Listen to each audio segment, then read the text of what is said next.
Hello students, welcome to the English class of 9th standard. आज हम unit 5 पढ़ेंगे और इस यूनिट का टाइटल है रानी की वाव। ये एक हिस्टोरिकल प्लेस है और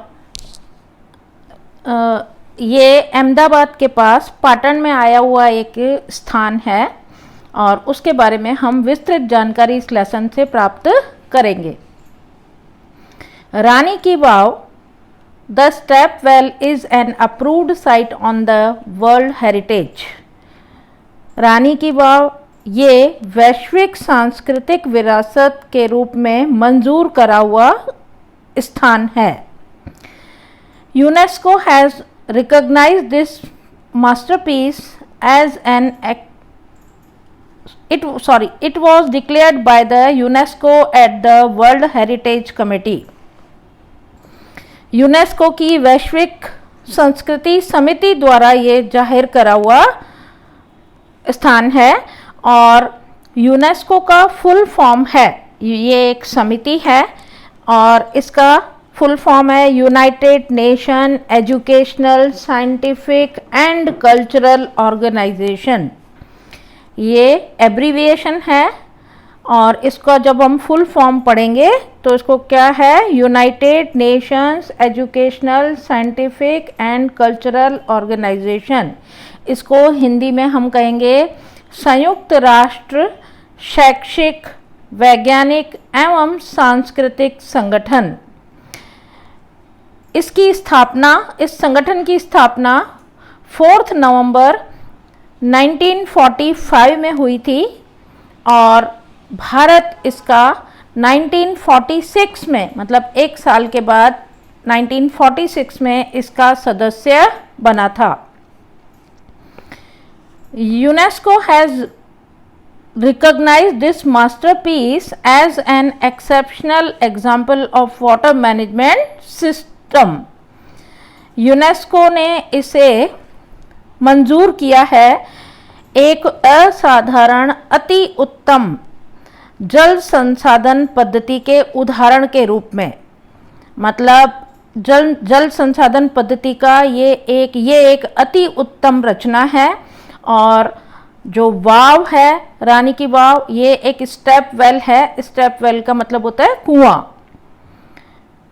It is a wonderful sample of technological development for utilizing groundwater resources in a single structure. ये एक अद्भुत नमूना है तकनीकी विकास के द्वारा ज़मीन के अंदर के पानी, कुएं में ज़मीन का पानी होता है तो ज़मीन के अंदर के पानी को एक ही स्ट्रक्चर, मतलब एक ही रचना, जो एक ही तरह का कुआं बना हुआ है लेकिन स्टेप्स बने हुए हैं उसमें। और तो ये आप इसमें भी एक पिक्चर है उसमें देख पा रहे होंगे ये किस तरह से इसकी सीढ़ियाँ वगैरह बनी हुई हैं आसपास और एक ही रचना के अंदर पानी का उपयोग किस तरह किया जाता है वो इसमें दिखाया गया है।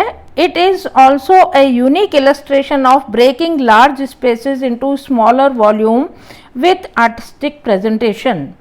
ये एक विशिष्ट नमूना है, विशिष्ट उदाहरण भी कह सकते हैं हम कि एक बहुत बड़ी जगह को, ब्रेकिंग लार्ज स्पेसेस माना स्थान, जगह, एक बड़ी जगह को छोटे छोटे स्मॉलर वॉल्यूम्स माना छोटे छोटे वॉल्यूम में एक कलात्मक रूप से इसको प्रस्तुत किया गया है। Rani ki Vav has a great appeal to every observer.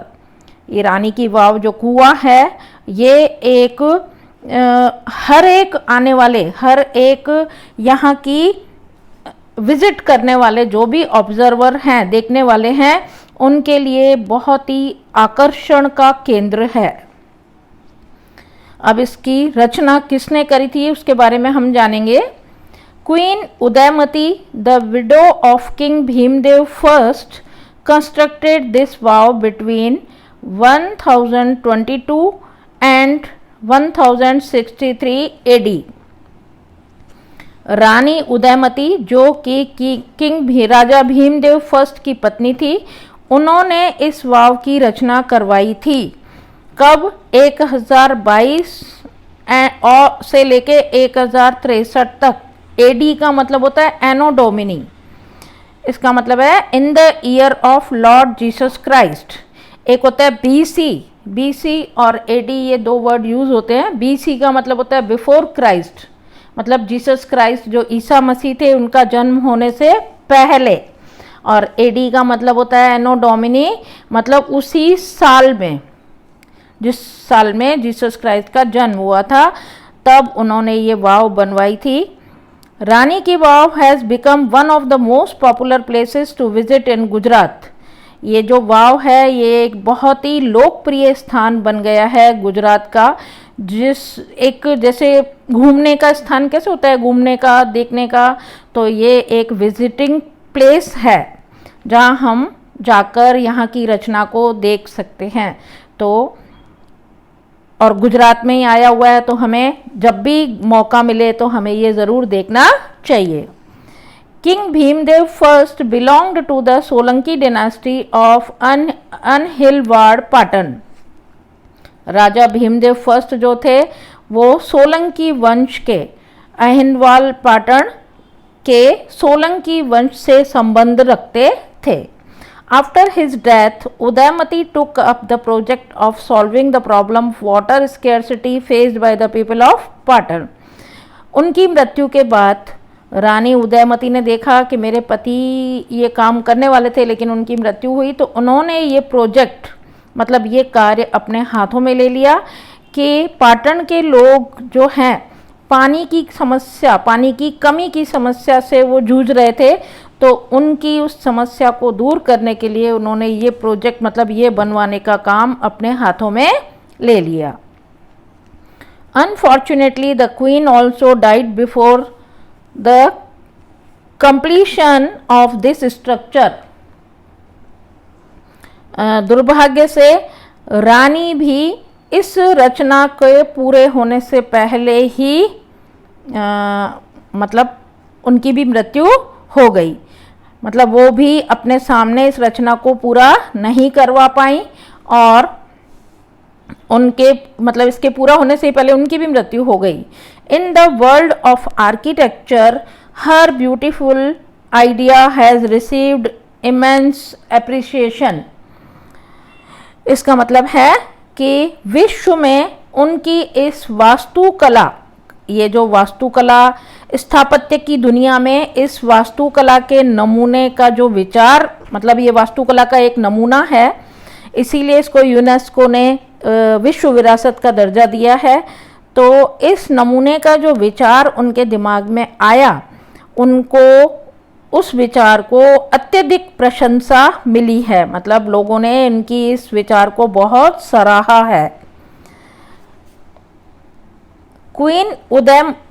Queen's stepwell और रानी की वाव इज अ 7 स्टोरीड स्ट्रक्चर।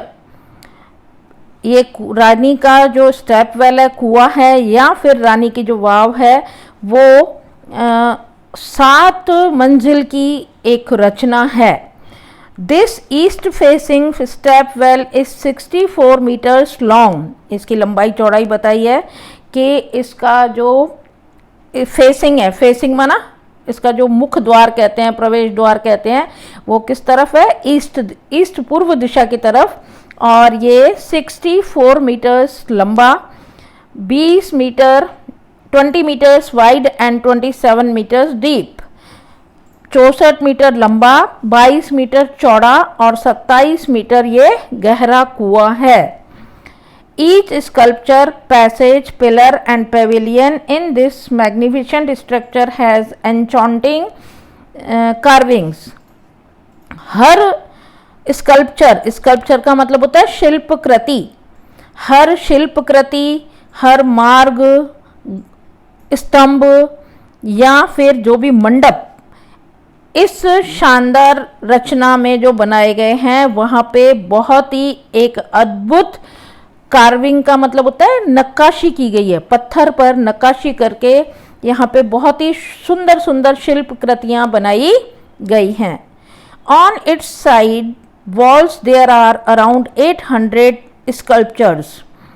इसके चारों तरफ दीवारों पर लगभग कितनी 800 शिल्प कृतियां बनी हुई हैं। There are nearly 400 big sculptures of different gods and goddesses. There are nearly 400 लगभग 400 बड़ी शिल्पकृतियाँ वो बनी हुई हैं। किसकी? अलग अलग देवताओं की और देवियों की, देवी देवताओं की मूर्तियां बनी हुई हैं in the wow at present. वर्तमान में भी आप लगभग 400 बड़ी मूर्तियां शिल्पकृतियां अलग अलग देवी देवताओं की आप यहाँ पे देख सकते हैं। एट प्रेजेंट बना वर्तमान में भी हैं। These numbers would have been many more in the past on its original structure. ये संख्या, नंबर्स का मतलब अभी आप 400 देख सकते हो, तो ये इतने साल पुराना है कुआं। तो ओरिजिनल मतलब जो इसकी वास्तविक जब ये पहले बना था, तो इतने सालों में तो क्या होता है, पत्थर भी घिसकर उस पे से मतलब जो नक्काशी की हुई है वो निकल जाती है, या उसमें कचरा मिट्टी धूल भर जाती है, तो वो खुदाई जो है प्रॉपर दिखाई नहीं देती। तो अभी 400 दिखाई दे रही है, तो ओरिजिनल जब ये बना था तब उसमें ये संख्या और भी ज़्यादा होगी, ऐसा हम अनुमान लगा सकते हैं। Each story has a narrow corridor for the visitors to appreciate beauty of sculptures and carvings engraved on the walls. हर मंजिल पर एक नैरो माना एक छोटा सा गलियारा बना हुआ है,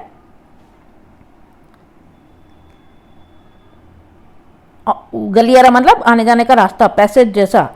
तो विजिटर्स माना जो लोग वहाँ आते हैं देखने के लिए, तो वो गलियारे में जाकर और वो हर एप्रिशिएट कर सकते हैं, हर स्कल्पचर हर शिल्प कृति को देख सकते हैं, और उस पे नक्काशी की हुई खुदाई करके जो दीवारों पर आकृतियाँ बनी हुई हैं उनकी प्रशंसा भी कर सकते हैं।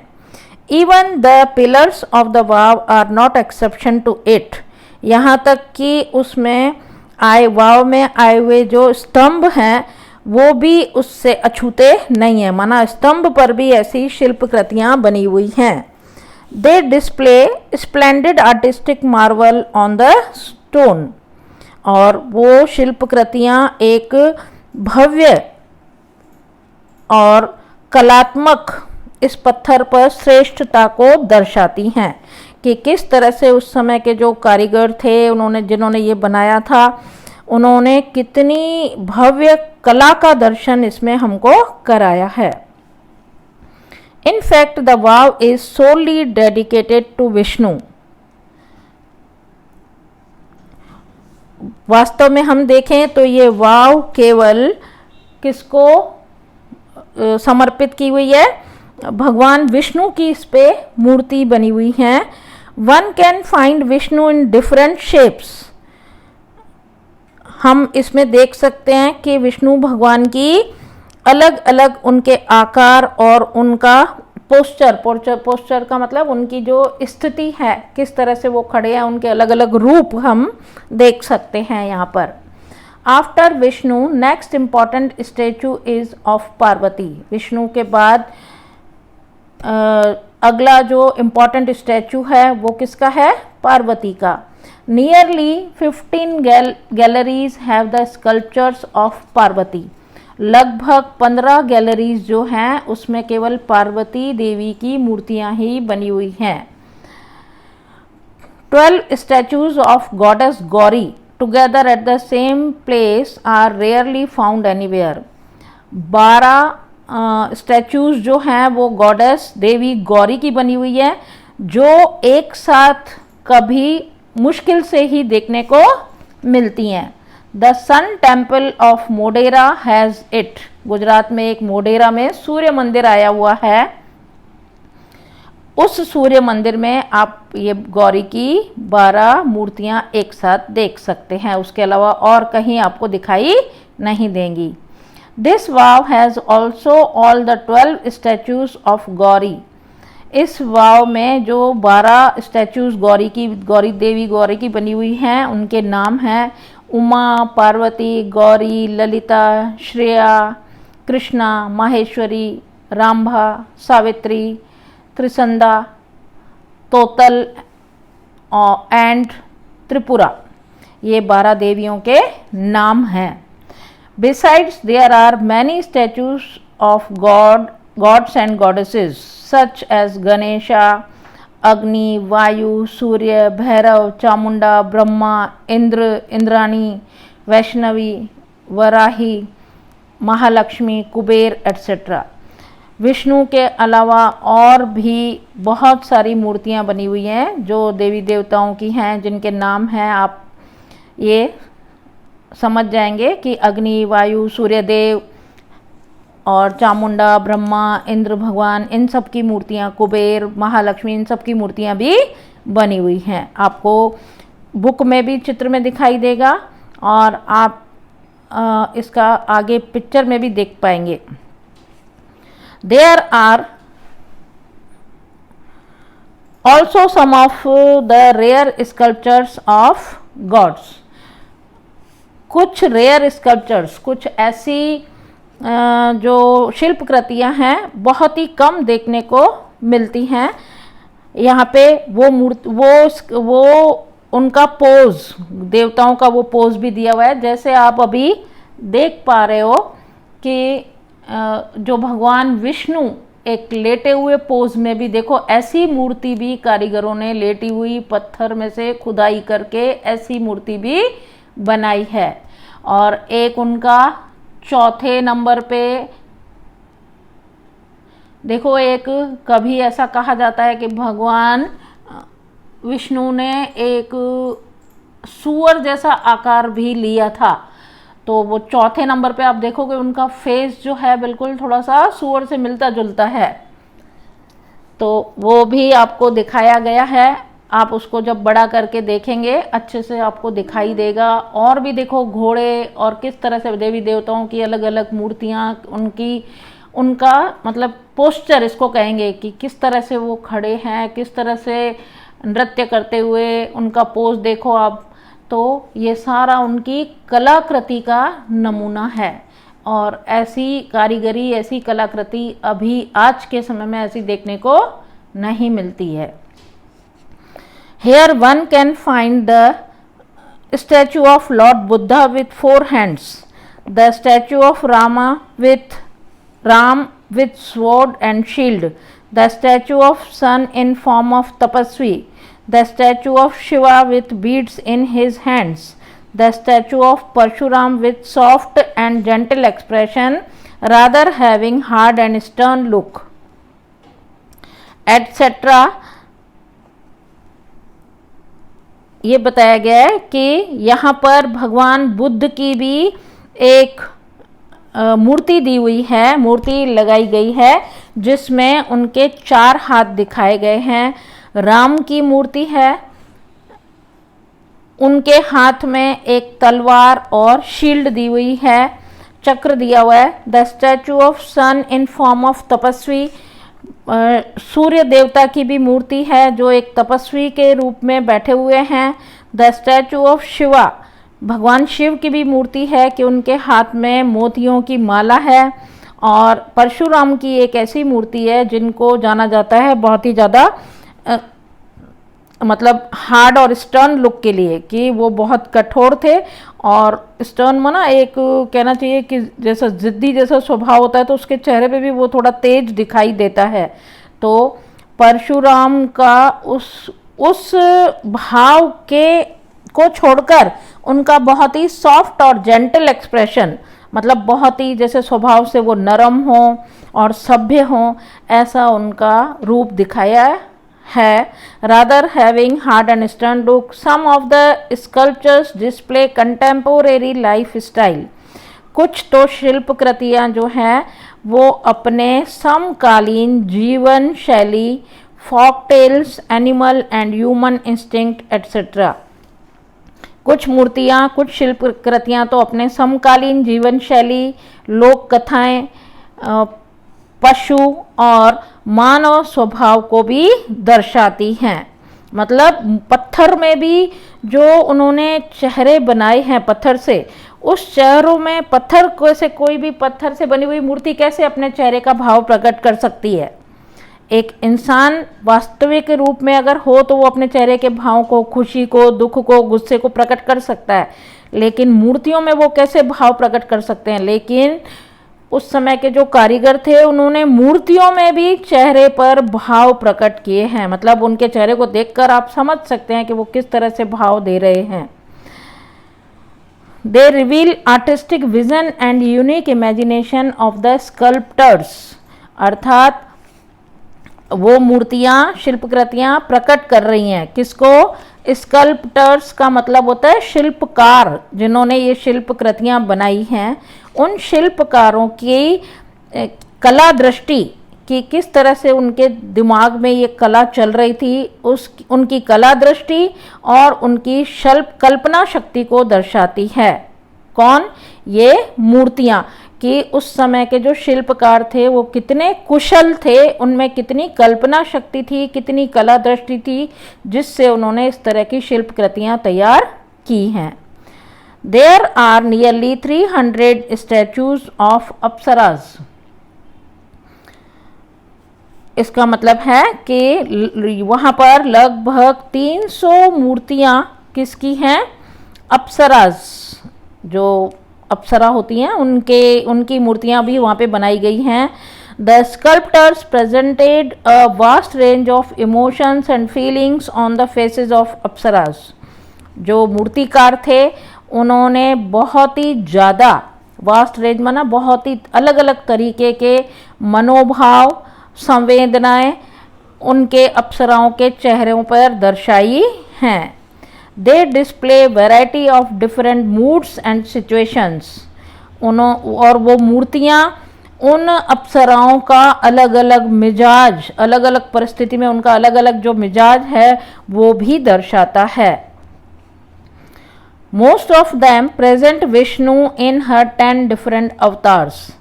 अधिकांश मूर्तियाँ जो हैं वो विष्णु के अलग अलग अवतार दिखाती हैं। The most attractive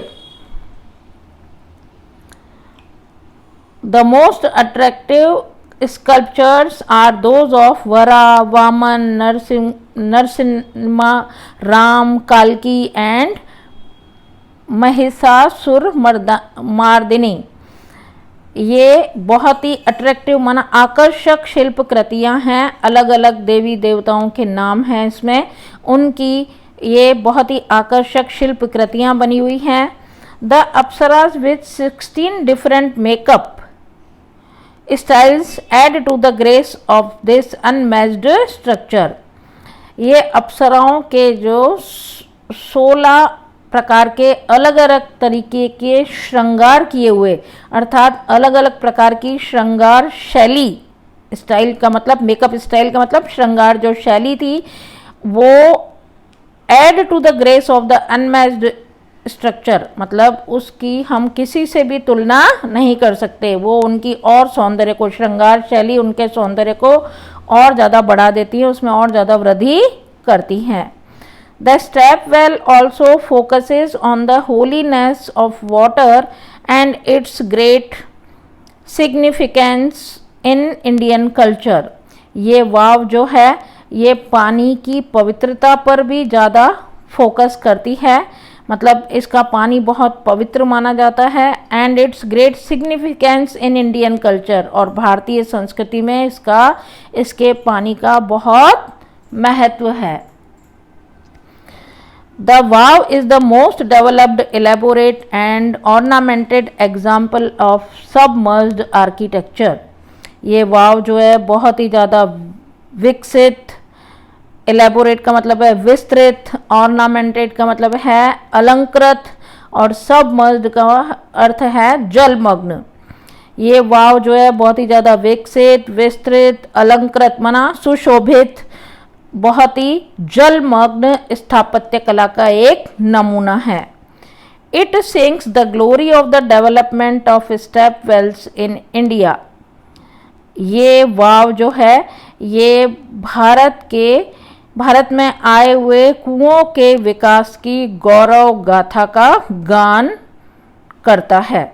मतलब ये वाव जो है, ये कुआं जो है भारत में आए हुए कुओं के विकास की गौरव गाथा का गान करता है। This wow is large and complex type of step well.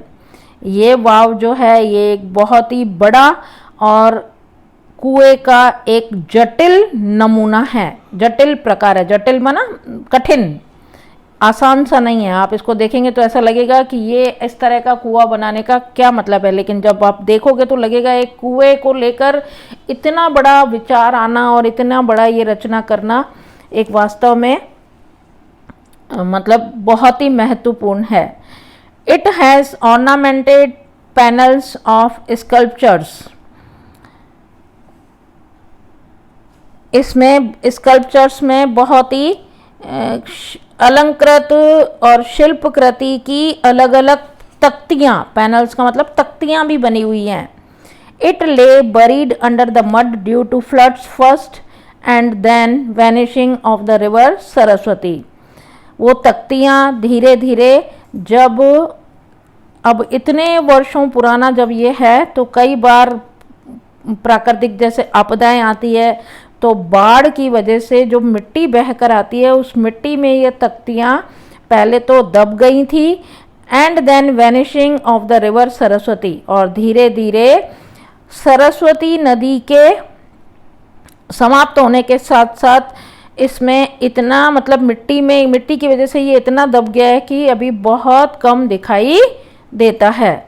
It was hidden under the layers of silt. ये बहुत दब चुका था। सिल्ट का मतलब होता है मिट्टी की सतहों के नीचे ये काफ़ी दब चुका था।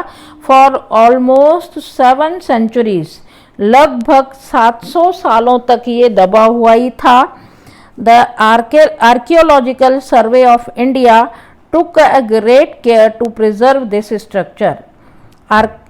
आर्कियोलॉजिकल सर्वे ऑफ इंडिया, इसको शॉर्ट फॉर्म में लिखा गया है, ब्रैकेट में देखो ASI, अर्थात पुरातत्व विभाग होता है हर देश का अपना, जो कि पुरानी चीज़ों की खुदाई करके और उनके अवशेषों को निकालकर और उसके आधार पर हम पुरानी चीज़ों को, पुराने स्थानों को एक पहचान बना सकते हैं अपने देश की। तो इस पुरातत्व विभाग ने 700 सालों तक तो ये दबा रहा। बाद में इस पुरातत्व विभाग ने बहुत केयर करी, बहुत ध्यान दिया इसकी तरफ, और इस स्ट्रक्चर को सुरक्षित रखने में उनको काफ़ी मेहनत करनी पड़ी और इसीलिए आज तक वो सुरक्षित रख पाए हैं।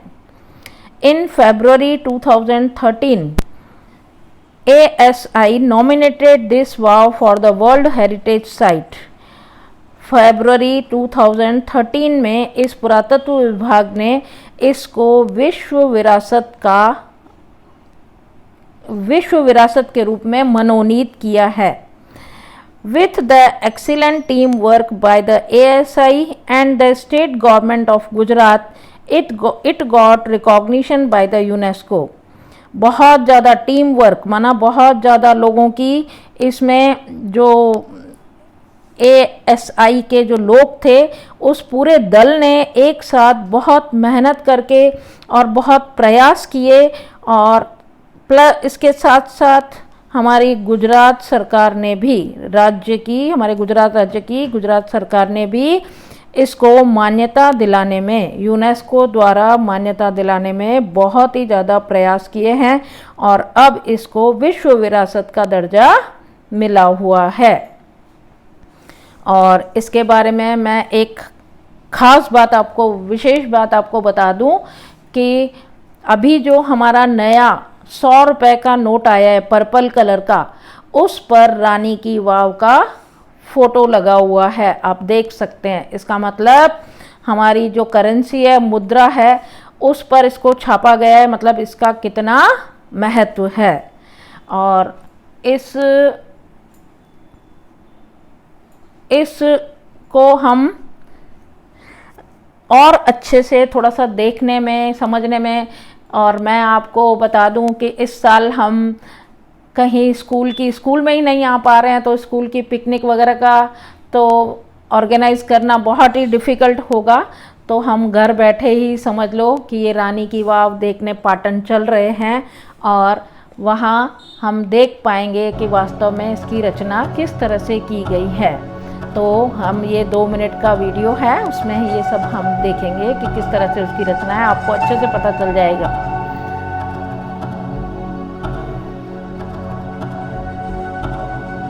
देख रहे हो आप किस तरह से मूर्तियाँ बनी हुई हैं, शिल्पकृतियाँ हैं, किस तरह से पिलर्स पे भी ये शिल्पकृतियाँ दिखाई दे रही हैं आपको।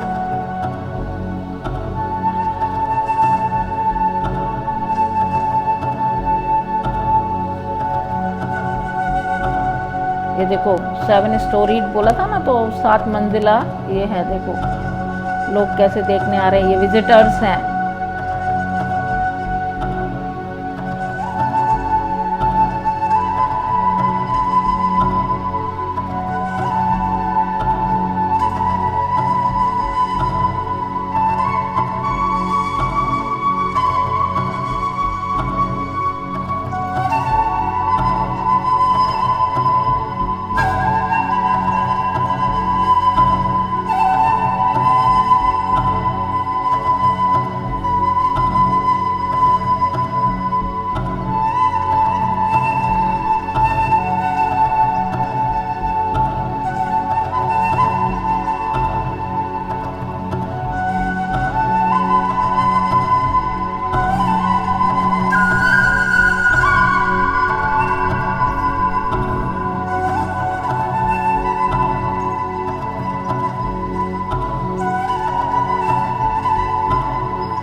तो इस वीडियो से हमको काफ़ी कुछ समझ में आ गया होगा।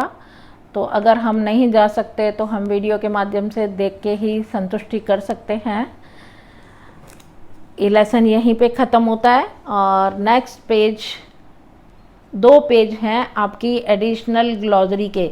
ये नॉलेज वाला लेसन है, ये स्टोरी नहीं थी। इससे आपको काफ़ी हमारी इंडियन हेरिटेज के बारे में पता चला और जानकारी मिली। कई चीज़ें ऐसी होती हैं जिनके बारे में हमको नहीं मालूम होता है, लेकिन हमने घर बैठे ही इसके बारे में काफ़ी कुछ जानकारी प्राप्त करी। और ये काफ़ी सारे इसमें हार्ड वर्ड्स हैं, तो वो हार्ड वर्ड्स आप अपनी नोटबुक में लिख लीजिएगा। और अब हम मिलेंगे नेक्स्ट वीडियो लेक्चर में नेक्स्ट लेसन के साथ। तब तक के लिए थैंक्स।